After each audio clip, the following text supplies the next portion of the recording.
going to go and watch a film about all this, but it's in Dutch. I don't know if they're showing the English one, it doesn't say. Yeah, I feel wasted, to be honest, but it's a lovely day and it's been good. It's been good seeing all this. It's amazing. The windmills and how they pump the water out to keep the water below sea level and keep it from flooding. It's really interesting. The Kinderdijk Pump Museum, the grand finale of my heatwave adventure. After journeying through the world of windmills, you might be thinking, how could anything top those spinning giants? Well, welcome to the Pump Museum, where the Dutch take water management to the next level. If windmills are the superheroes of Dutch engineering, then the pump stations are their sidekicks, and this museum is where you meet them. Now, let's set the scene. Imagine it's the late 19th century, and the Dutch are facing an even bigger challenge, more water and more problems. Windmills have done a stellar job for centuries, but as the population grew, so did the need for more efficient water control. Enter the steam-powered pumping station. Yes, steam. The 19th century's answer to everything. Got too much water? Steam it out there. Need to power an industrial revolution? Steam's got you covered. The Kinderdijk Pump Museum, located in the whiz-boom pumping station, showcases the industrial muscle that took over where the wind power left off. This pumping station was the cutting-edge technology of its day, the kind of place where engineers in top hats and monocles would stroll in, twirl their moustaches and say, yes, we'll conquer the water problem with steam. As you explore the museum, you'll see massive boilers, pumps and engines that roared to life to keep the polders dry. Picture this, a team of operators stoking the fires, adjusting the valves and keeping the whole operation running smoothly, all while avoiding the danger of a steam explosion that could send them flying into the next province. And you thought your job was stressful, but these pumps weren't just about brute force, they were precise instruments of Dutch brilliance. The engineers behind these machines calculated every detail, ensuring that the pumps could move massive volumes of water with clockwork efficiency. It's like watching a symphony, but instead of violins and cellos, you've got gears, pistons and a whole lot of steam. The museum also highlights the transition from steam power to diesel engines in the mid-20th century. Because let's face it, steam was cool, but diesel was the future. Kind of like upgrading from a flip phone to a smartphone, except this upgrade kept an entire country from becoming Atlantis. The diesel engines were more efficient, more powerful, and let's be honest, a lot less likely to explode. The Dutch were all about progress, and these pumps were the ultimate proof that they were ready to embrace the future.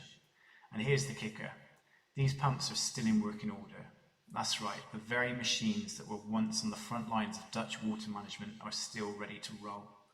Sure, they might be in retirement now, letting modern electric pumps handle the heavy lifting, but it's like knowing your grandpas could still bench press if he wanted to. So much respect. So, as you wander through the Kinderdijk Pump Museum, take a moment to appreciate the sheer ingenuity and determination that went into these marvels of engineering. The windmills may have started the job, but these pumps finished it with style and precision. And after the epic journey in the sweltering heat, I can now leave knowing that we've witnessed the full spectrum of Dutch water mastery, from wind to steam to diesel.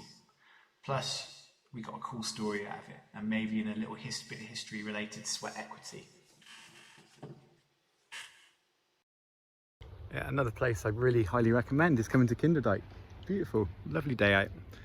I'm going to cycle now to Rotterdam, where I'm staying the night in an old milk factory. See how that goes. It's part of the Kinderdijk.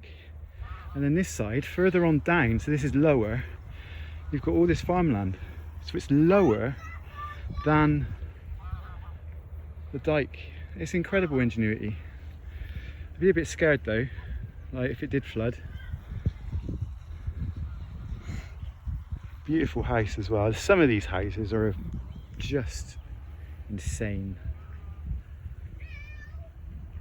Really amazing, beautiful houses, farmhouses. That's another thing. Holland is just all Holland, the Netherlands, whatever you want to call it. It's just all farmland. Oops, and that tractor's just about to run me over.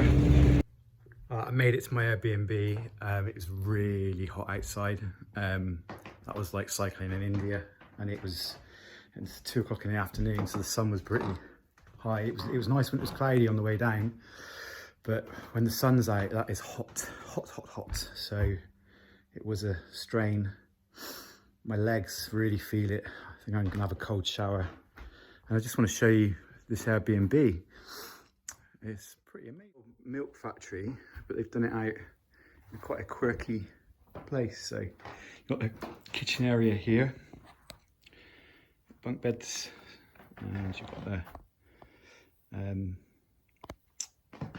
chill out area, and then through here you've got shower, toilet, and then through here is the bedroom. Pretty cool. When I looked on Airbnb, when I book through Airbnb, I try and find the quirkiest places. I highly recommend this place. It's not far from the centre of Rotterdam. I think you can get a tram in. It's the old milk factory. Just met the hosts, are really nice. I think I'm just gonna collapse for a bit. And I'm gonna go to the supermarket after collapsing and recharging. And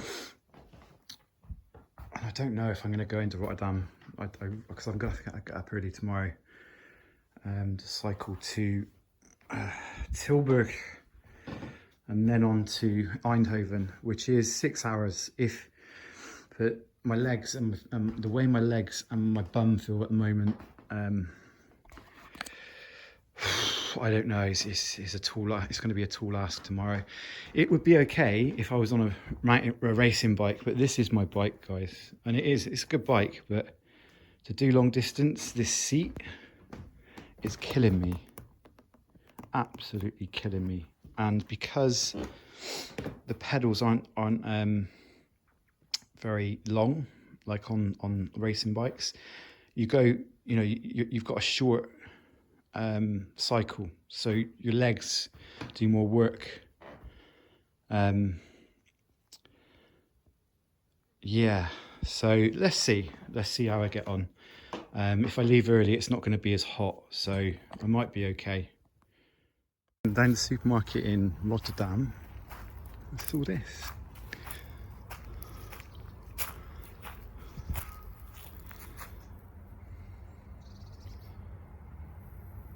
Ooh. Wow.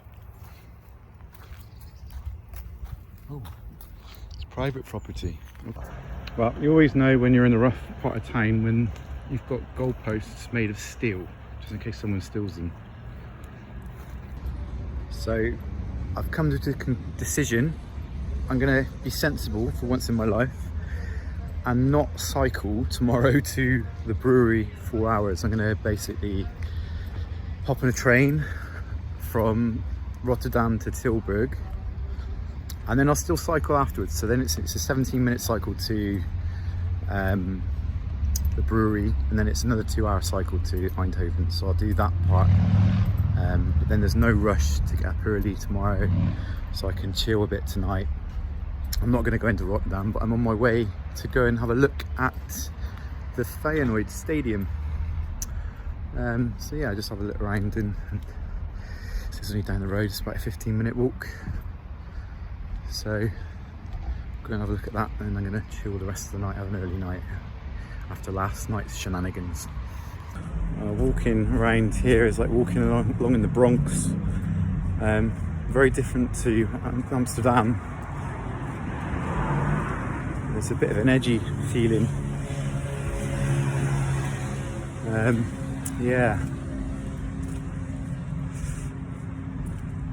It's certainly on the alternative part of town. But I'm not far from the stadium now. It's only about another 5-7 minutes. So there's the stadium right in front of me. I don't know if you can hear that bass. It sounds like, I don't know where it's coming from. It sounds like there's thunder going on. It's just a massive bass system being played from someone's car. Yeah, there's the stadium. So we get closer. See all the flags.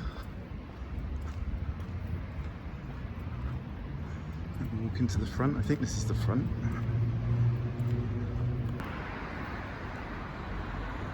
Oh. No, I just went to go into reception and they said that there's no way you can get in. This is too late for a stadium tour. They do stadium tours during the day, but it's 8 o'clock at night. So he says I'm very late for a stadium tour. But he said I'm welcome to walk around and have a look from the outside. Sometimes you can sort of peer in, but yeah, you can see how big it is anyway. It's huge, huge stadium. These are all the gates. Certainly a lot bigger than the memorial ground at Bristol Rovers, isn't it?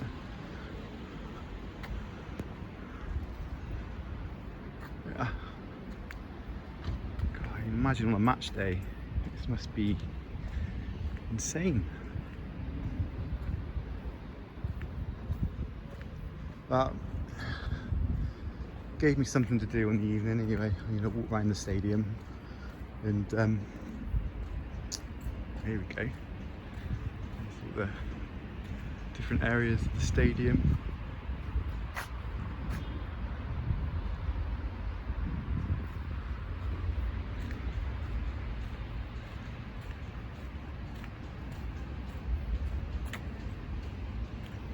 Yeah, can't even get close.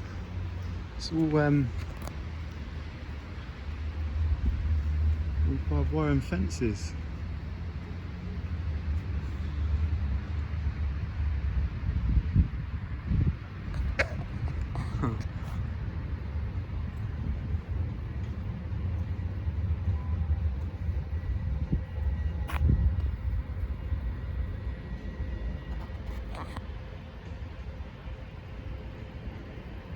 Pretty cool.